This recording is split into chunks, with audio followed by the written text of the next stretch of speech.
what's up? Rafael Cortez here with another episode of the CEO Pulse podcast, where you get the real, the raw, and the mind of entrepreneurship. I am sitting down with my good buddy, Tag Thompson, today. Very excited to have you over, man. Thanks for stopping by. Yeah, man. Tag, I'm really excited. Yeah, thanks, man. You're all the way out in Chattanooga, and I want to. You have this. You're the owner, the creator of Real Founders, right? Which is a pretty much a platform, a background to develop businesses, right? And get people from, away from that hustle mentality into the actual business development side of things, type of world, right? I want to dive into that, dissect that with you, and then go on a really, really cool conversation that's gonna pull a bunch of threads, and I think it's gonna shed a lot of light on entrepreneurship in general, and then more importantly, what it takes really to jump from a space of being a solopreneur, the hustler, into actually running a business, which is what most people want whenever they're jumping into this type of world, right? So yeah, absolutely. With that being said, welcome to the show, man. Thanks for stopping by. Yeah, man, I'm excited. It's gonna be a lot of fun. So kick us off. Tell us a little bit about your background, how you got started. I know you have also a focus in real estate investments. How did you leverage one thing to get to the other, and how did the whole idea or vision start to get developed? Yeah, so I grew up incredibly poor. I grew up trailer park trash. We want to call it, like that's kind of where I grew up, and I didn't have any clue that someone could own a business, sell a business, and make money that way. I thought that was just so far beyond what I was capable of. And by some miracle, I got into college, right? And I was working at an animal clinic, and they put me in charge of inventory. So I was going back and like making sure how many pills they had, how much of this, how much of that. And I was in charge of making sure they had enough stock. And I'm lazy, right? So I'm of course annoyed at how like inefficient the way that they kept their inventory was. I mean, it was like clipboards and stickers and like this really complex way of keeping inventory. So I went back. My roommate in college kind of did some like, I'm old, so like this is some like old hacker shit he was doing. So I told him like how frustrating it was, and he said, well, man, why don't I just build a program for you to keep track of the inventory? And I was like, well, you mean that'll save me time? And I was like, awesome, let's do it. So he built this really simple software for us. I installed it on one of the computers at the clinic, and it worked really well. And one day, one of our vendors came in and said, hey, like, give me your order, right? How much you need of their supplies. And so I went over to the computer, I printed this thing off and handed it to him. And he was like, what was that? And I just told him, yeah, like this thing keeps track of everything, makes it real easy, so we don't have to keep track for us. And anyway, he was really impressed. And a few weeks later, he brought some of his bosses in to meet me and see this product. And they offered to buy it from me, right? So they offered to buy this software that my friend had built. And they offered me like the life-changing amount of $5,000 for this software, which looking back, I had no idea what I was doing, right? I didn't have a clue. I just knew that someone wanted to give me money for something that I didn't know was valuable. And I took the money, didn't even read the contract, and just signed it, and made my $5,000. And at the time, $5,000 was so much money to me that I literally quit my job. Like, when is this? What year was it? This was 2000, 21 years ago. 2000. So that was the first business that I'd ever sold. Like I actually did it. So something inside my head clicked, and for the first time in my life, I said, hey, like there's more than having a job and like making money that way. So since then, man, it got in my blood. And I mean, I've had a few little jobs here and there throughout my life, but I've always been chasing that idea of I can create something that brings value into the world and monetize it. So since then, I've started, purchased, sold 27 different businesses in 6 different industries. So, I mean, I've been in telecom, I've been kind of in the restaurant space, I've been clothing brands, really a lot in the animal medicine world. I owned 11 animal hospitals at one point. So just kind of stuff all over the place. And a lot of that led me to 3 years ago when I met my now business partner, David Olds, and he started explaining wholesaling to me. And I just didn't believe it. I was like, man, you're full of shit. That's not possible. You can't do that. And over time, I just saw this amazing potential, not to be a wholesaler. I tell people I'm not a wholesaler. Like, I'm not. I own a wholesaling business. I run a wholesaling business. And so I took what I've learned, over those 20 years about systems and management and leading people to create a wholesaling business. So now, like, we're here. This is my offices. That's where all my acquisition managers sit. So, yeah, I created a system, and it produces contracts, and those contracts get sold whether I'm here or not. So I created this system that does wholesaling for me. So now my passion is really helping young entrepreneurs or old entrepreneurs, I don't really care how old you are, realize that the thing that is keeping you from, taking it from a side hustle to something that can actually be your livelihood isn't necessarily your ability to work harder. I always talk about the three myths. You can't work harder to scale. Hard work isn't scalable. Like, you can only work so hard. So you can't work harder to scale. You can't put more money into your process to scale because of the law of diminishing returns. So that doesn't work. New technology isn't the thing that's going to get you there either. We always want that new shiny technology that's going to make everything easy and automated. Well, that's never worked in the history of running a business. So the reality is, the thing that will make you successful is understanding how businesses work. So basic finance, basic operational understanding. But the main thing is you have to learn how to work with people because people are the only thing that will scale any business, period. I mean, if you don't know how to work with people and how to manage people and how to lead people, it's impossible to scale any business. So that's really my focus is right now with Real Founders is helping people, put those really important business principles and concepts solidified in their head so that when they make choices, it always runs through that filter of, okay, how does this impact supply demand? How does this affect my organization's behavior? So run it through those filters. And then also helping them understand that in order to scale, you have to lead people. And what are the important principles for leading people? So that's my kids in the background right there, by the way. So, right there. Yeah, bring them into the office, man. It's good stuff. I do the same. Oh, they're gonna run away. I completely get it. I totally understand where you're coming from. It's well, first off, real estate is a great vehicle. I mean, I've said it 1,000 times before, and it's that, right? It's a vehicle for most people. It's not a passion. The passion is actually in the business development, in owning your own options, and being able to create a life by design. So for us, real estate, provides that vehicle to get to that point. With that being said, you gotta have a structure in place that really helps you not necessarily scale for the sake of growing, a huge organization, but for the sake of having a grip on everything that's going on. That way you can actually step back from the business and it doesn't fall, apart, the second that you step away from it. You said a couple of really, really interesting things. One, the first one was you said you're lazy. I don't think entrepreneurs are lazy. I think we have an acuity or a passion, or we get pulled into finding, different gaps of issues, problems that we can come in and solve, and then just make that easier. So the idea of laziness, and I've heard it in my family, like, oh man, you don't do anything. Oh, I trust, like, you do a lot. You just, like, people don't notice it, right? It's done behind the curtain, but it's not. It's about coming in and finding that problem, finding that gap that needs to be addressed. And a lot of times it can be construed, right, as all right, yeah, I'm gonna do it because I'm lazy and I would do less of it. And well, in reality, it's an issue, it's a problem that needs solving.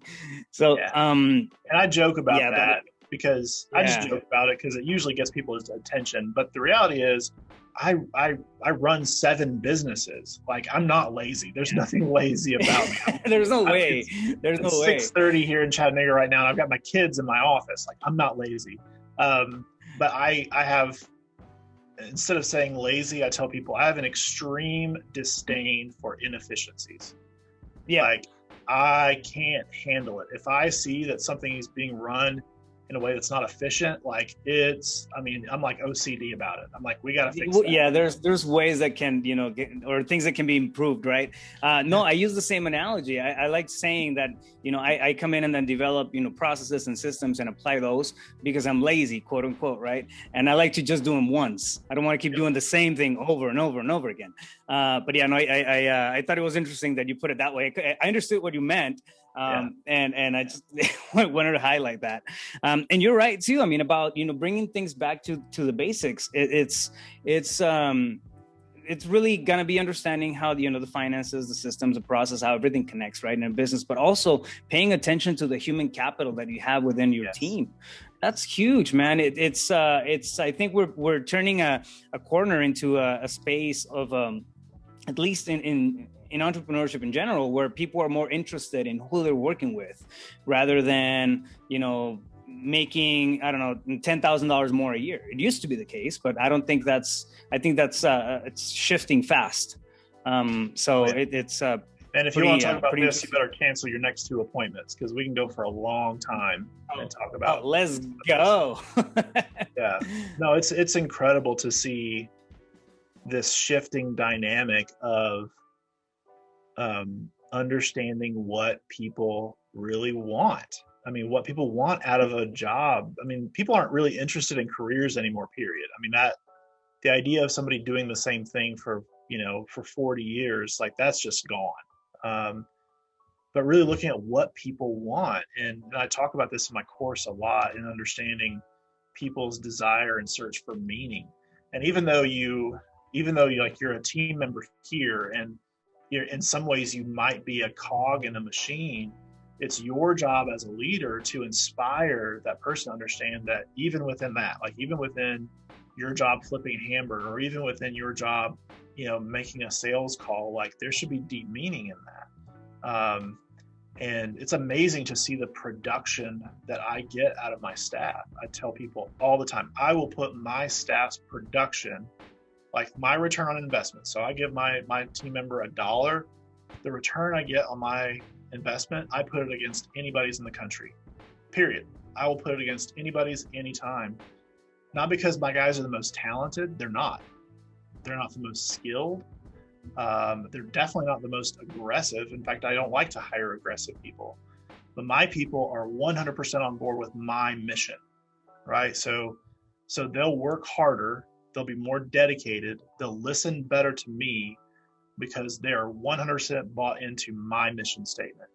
And they'll stay forever. I mean, I don't lose people. I mean, they work hard, they stay forever. So, and once you get to the point where you understand that, man, like, the amount you can get done is crazy. But I do like to explain it to people this way, especially if you're in the position where maybe you don't have employees yet and you're just kind of starting and trying to make that decision of, is that a good investment? I tell people this, okay, is it a good investment, right? To hire somebody, to use human capital. I could get on the phone with Bank of America right now and be like, hey man, can you take the phone into the safe and put it in front of my money, right? So put the phone in front of my money at Bank of America. I can get on the phone with my money and be like, money, I really appreciate you. Like, you work really hard for me. And I just want you to know I care about you and I want to see you succeed. So I really just wanted you to know that I really appreciate the hard work you do. Is my money going to work any harder for me? No. Yeah. If I'm a farmer and I go out in the fields and I get next to my John Deere tractor and I put my hand on my John Deere tractor and I say, man, I really appreciate you. Man, I can tell you're working hard. I know you got a lot of little tractors at home that count on you. I just want to really tell you I appreciate it. Is my tractor going to work any harder for me? No. Human capital is the only capital that you can change its production by making it feel better. That's it. I've thought about this question for a decade. I can't think of another like asset or form of capital we can have that I can manipulate its production literally just by like caring about it. That's it. Like, care about your people and they will work harder. It's crazy that it takes us forever to come like to realize how incredible that is. So anyway. Yeah, I completely agree. I have a couple of questions regarding that, and then well, let me you just reminded me of something that I mean, it's been a while since I've talked about it. However, it's a way that I do business, right? If you want to call it that way. But when it comes to we have VAs in our industry in real estate, right? And oftentimes people, refer to VAs as just, they're like plug and play. They almost seem like a printer. And it's, it's not right. It's it's a person who has, ambitions. They're not working for you. Nobody works for you. Everybody works for themselves. You're just the vehicle, whether you like it or not. And the sooner that we get to understand that, the sooner that we start to I think, embrace the fact that we have human capital, working within our organizations, right? So one thing that I've done to kind of shift and make sure that I'm not losing focus on the value that, the people in my team bring is I'll focus on their goals and then see my results as a byproduct.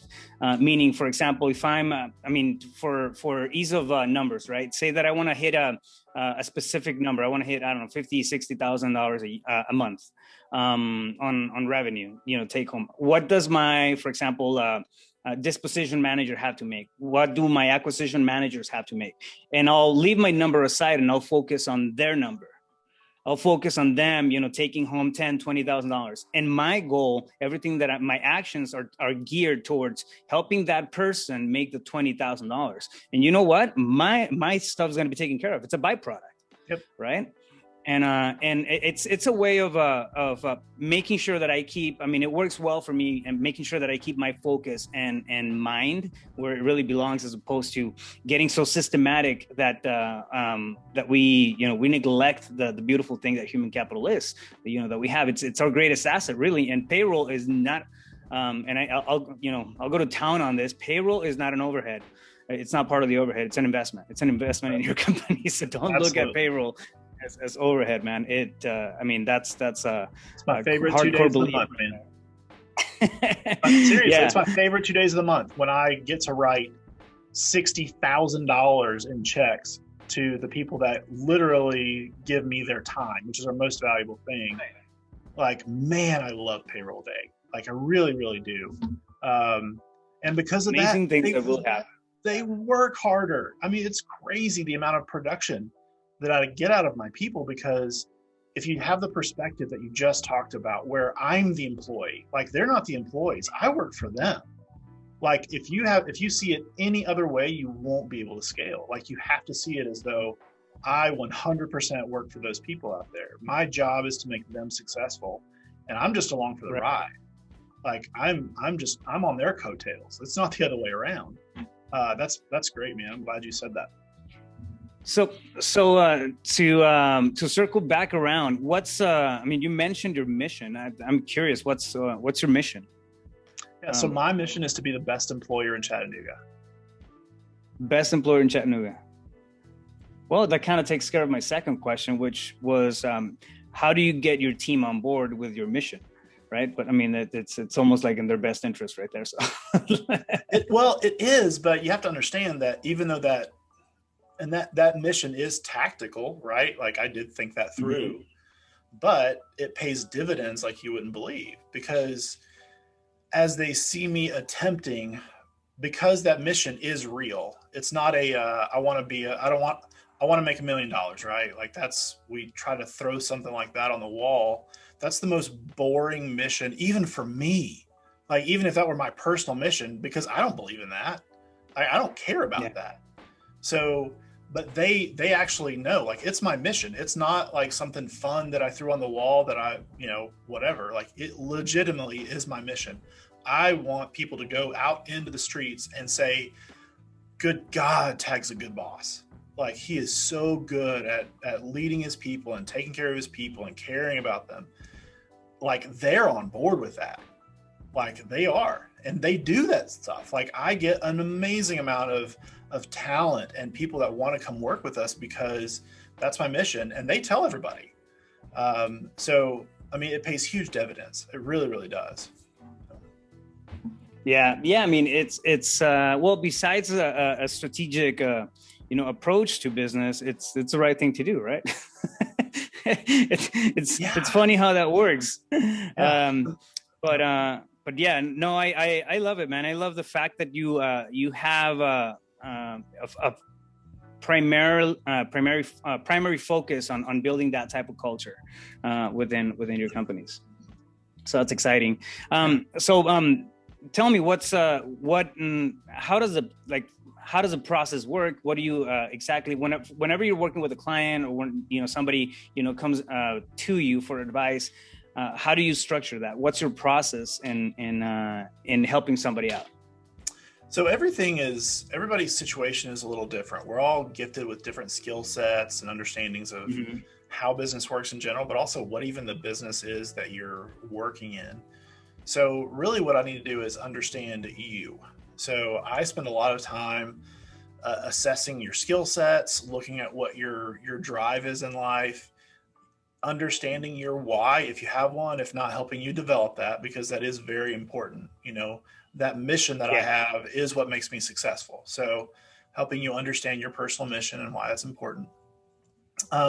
And then along the way, so in my course, kind of in the educational part, I talk about 16 different areas that every business owner needs to master. So simple, I mean, things like finance. You'd be amazed at the people that have $1 million in the bank, but they can't read a P&L. Like they can't read a basic financial report. So I teach people how to read a P&L and a balance sheet. I teach people how to understand like what are important key performance indicators. So what are the numbers that you should be tracking? Because you shouldn't be tracking most of them. You really need to focus on a couple of particular areas. So I talk a lot about that kind of stuff. I talk about leadership a lot, understanding like human psychology and how to actually get people on board with your mission. So I go into depth about that. So in the course, I teach those things. And then through the coaching, I'm kind of continually dipping back in. So as we talk about bottlenecks, which is most of what most entrepreneurs need, is we just get stuck, right? We get stuck. Like today, I had a coaching call with helping somebody understand that that businesses go through natural cycles of revenue upticks and downticks. Those are normal. Like there's no such thing as a business that's just like continually going up. Like that doesn't exist. Like every business, we have great times and we have low times. We have great times and low times, and it should have an upward trajectory. But the reality is every business will have low times. It's called revenue clumping. And that's one of those things you need to understand as a business owner, is that we have revenue clumping, which means our revenue gets clumped together in a short period of time. And that's why you might say something like, oh my God, May was such an amazing month. And then I talk to you in July and you're like, oh my God, June was terrible. Well, it's because you had revenue clumping. So you need to understand that, because instead of in June spending an extra $180,000 to buy that piece of equipment, you need to storehouse some of that revenue, because June's going to suck. So you need to be prepared for that suck. And that way you're not in a bad cash flow situation, and you start making poor decisions. So this one particular client I deal with, he was literally like, we're going out of business. Like, I don't know what to do.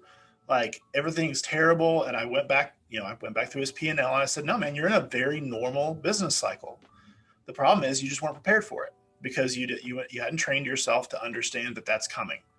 So I talked him through that, got him off the ledge a little bit. And now we have a plan, for, okay, next time we have a really awesome month. I call it the storehouse principle. Like a certain percentage of those big months goes into basically a rainy day fund that we don't touch, because the low points are coming. So it ties into building up an effective, more than more than just a projection. I mean, a realistic, type of budget plan. Right. It reminds me of my old transportation business. Sometimes we'd get the accounts receivables would go 90 days. I mean, we had a 45 to 90 day payout on accounts receivables. Sometimes they would pay us on the day 45, and sometimes they would just milk it till day 90. So whenever that came in, we knew that we had to, put, a good chunk of cash, 100 grand towards, payroll and expenses and whatnot. And leave it, right? Because the next couple of months we're going to be dry. We're going to get this big fat paycheck, but it wasn't going to be until 90 days. And that's a thing, right? Like the difference between actual revenue and cash flow. Cash flow is sometimes it's a lot more important than the actual revenue. You may make $1 million. Yeah. But if you're going to make that in December, I mean, you're not going to get to December without having, funds to pay your business along the way. So yeah, it's really important. Those are, I mean, again, it's going back to some of the most essential principles, which is, I think we do get enamored with the, okay, what's the latest software? What's the latest, shiny object? What's the latest, strategy method? What's, this and that, and there's just so many shiny objects out there. At the end of the day, really, like the stuff that saved my ass in the in the past has been going back to back to the basics, back to understanding the fact that human capital is one of the core pillars of any business. Financials, right? Are you in a level 1, level 2, level 3 type of stage, and breaking it down that way, dude, it's yeah, I mean that's how you run a business, not a side hustle. So I applaud you for that. It's pretty cool. Yeah, good that's stuff. one of the big psychological shifts I have to get my clients from is understanding you're not a real estate agent. You're not a wholesaler. You're not a plumber. You're not a roofer. You're not a doctor. You're a business owner. And you have I actually have a video that I do where I actually have a diagram of this is your skill. This is what you're skilled at. And this is how you make money. And right now they're barely overlapping. They need to be like this. Your skill set has to be understood in the context of how it makes you money. And most people can't get their head out of thinking, well, I just need a better hammer, or I just need a better whatever. Instead of, no, you need to learn how to read a freaking P&L. It's not your problem isn't a better hammer. Your problem is you don't know how to budget. You don't even know how much you're spending on things. So my CPA takes care of that. No, I mean, he counts, yes. But more than, How many times have you heard that? I've heard that. Yeah. My CPA takes care of the numbers. Well, no, he doesn't. 4 times a year, he looks at your file. And he's got 100, more of those. So yeah, you take your accountability whether you realize it or not. I mean, that's your accounting is done by the owner, and if you don't have no idea how that's going, that's a problem. But yeah, man. So, what would you say are perhaps the top 3 elements for actually building a business that somebody should implement, take home with, and actually build them into their strategy as they're getting started? So first is your documented processes. So before you scale, and actually this is the very first module in my course, is before you scale, not during scaling, not after, before you scale, you need to have documented your processes. And I talk about this a lot. It's actually way more simple than you think. I recommend people literally, most of what we do is on a computer a lot of the time. We're doing stuff through email, we're using software, we're doing something. So I'll tell people, literally just sit down and screen record your day, what you're doing. Talk to the computer and describe the processes that your business needs. Record all of that, shoot it off to a VA, and let them design a document of what your business does. So a well-documented, literal physical paper, documented business processes. Because that'll prove that you actually understand your whole system. So a documented business process, not necessarily a standard operating procedure, but literally just on paper, what does my company, what do I do? So that's the first one. The second we've already talked about, which is understanding human capital. It's impossible to scale without having more people involved, because there's only so many hours in the day. So if you Right. get to the point where you feel like, good God, I'm working so much, I'm not getting any farther. Well, it's because you've ran out of time. And I explain this a lot to people. Imagine there's 10 hours in your workday and you're allotted 10 blocks of energy, right? So a block of energy is just like, this is how much energy I have to give. Mental energy, emotional, physical energy. You'll have 10 blocks, one for every hour. Well, if you try to squeeze in one more hour, guess what happens to every other block? Well, now each block is 9, right? So they all went down. It's called the law of diminishing returns. So you may think I'm working more. You are working more, but you're working less in each block. So understanding that you have to have people to scale is absolutely vital. In fact, I don't work with people if they don't agree with that concept. So because so much of my understanding of success wraps around that. So understand like a documented business process, understanding that human capital is the only way, in my opinion, to grow. And then third is dedication to giving away. So automate, delegate things that you're not necessarily passionate about. Like those are the 3 things. So because when you go from kind of that hustle mentality to actually building a business, it's so important that the parts that are left are the things that bring you immense joy. Because I say this all the time, when you go from side hustle, sometimes the first block of time, when you start to hire people and get people involved, you're going to take home less money. Like you're just going to. So you're going to take home less money. And so it's going to feel bad, and you've got to be engaged with that joy. Otherwise, you'll never, that why, again, otherwise you won't make it.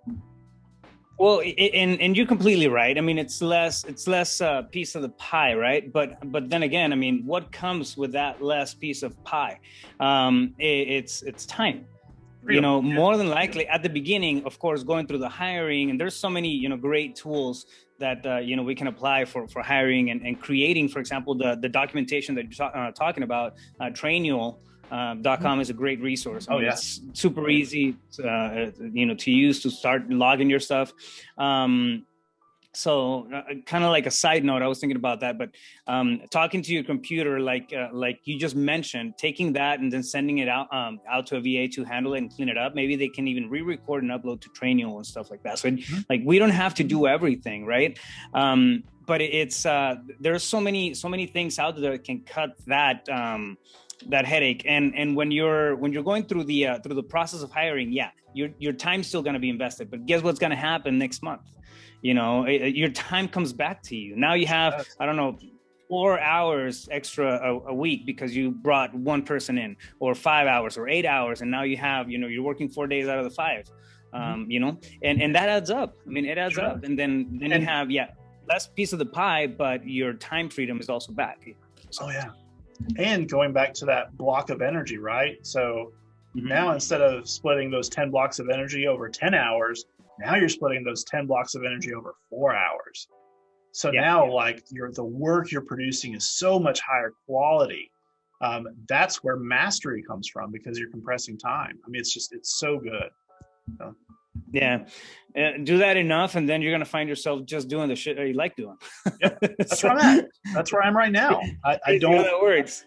I pop out of bed like I'm sleeping in a toaster, man. Like I am out. Like I love to get up. There's nowhere I'd rather be than in this office with my people, and because I get to do everything that I love and nothing that I don't.